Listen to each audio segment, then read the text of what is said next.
Our daily Bible reading today comes from the Song of Solomon, chapter 1 through chapter 4. And our daily devotional today here at Carrollton Christian Fellowship comes from the very beginning in the first half of the first chapter of Song of Solomon.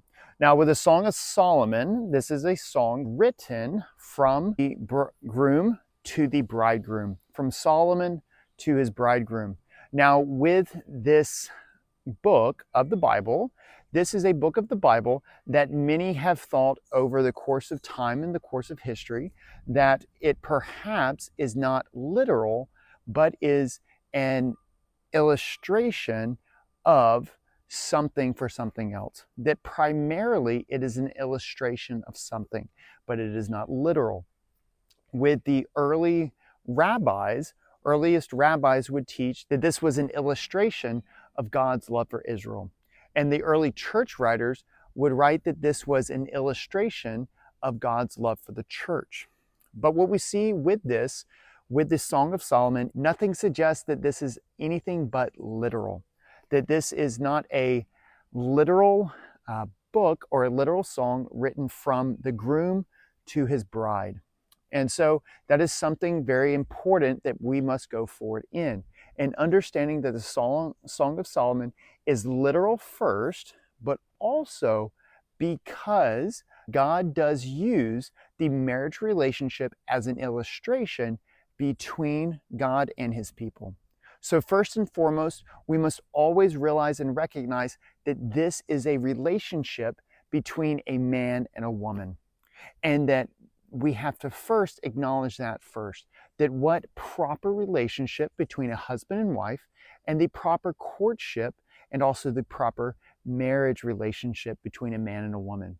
And so because of this, because we see that God has preserved this through time in his word, we see that God has placed a very high importance on the relationship and on the marriage relationship between a man and a woman.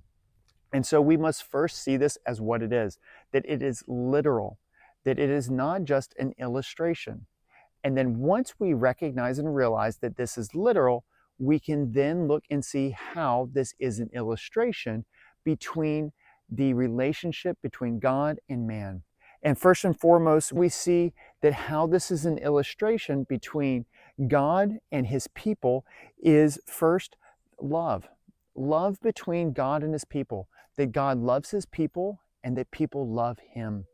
Then we see that it's also the intensity and the desire and the seeking after one another.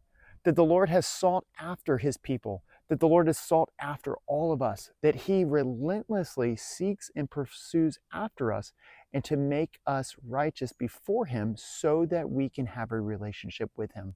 And God has done this through the work in the life of Jesus Christ and the payment for us to be made right with him through the sacrifice of Jesus on the cross. And so that intensity that God has given for and towards us, and that we should respond then, therefore, with a commitment that the Lord has called us to. And that commitment is to love him and to cherish him and to desire a relationship with him because of what he has done for us. We also see that it describes also the beauty, that God sees his people as beautiful, the beauty that he sees in his people, and also the beauty that his people see in him.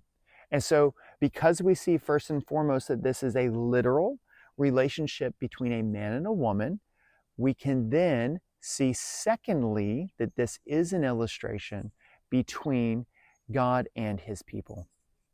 So we see the primary between a husband and wife, the purity in and of marriage. Then we see in the literal, we see God's regard for marriage. And then we see in the illustration, God's desire and God's intention for a right and a pure relationship between him and man, that we will be made right with and for him. And then how man should regard this relationship between him and us. And so I hope this will be an encouragement for you. I hope this will give you some encouragement and also some understanding on how to go forward in understanding the Song of Solomon. So take care, have a blessed one, and we'll see you tomorrow.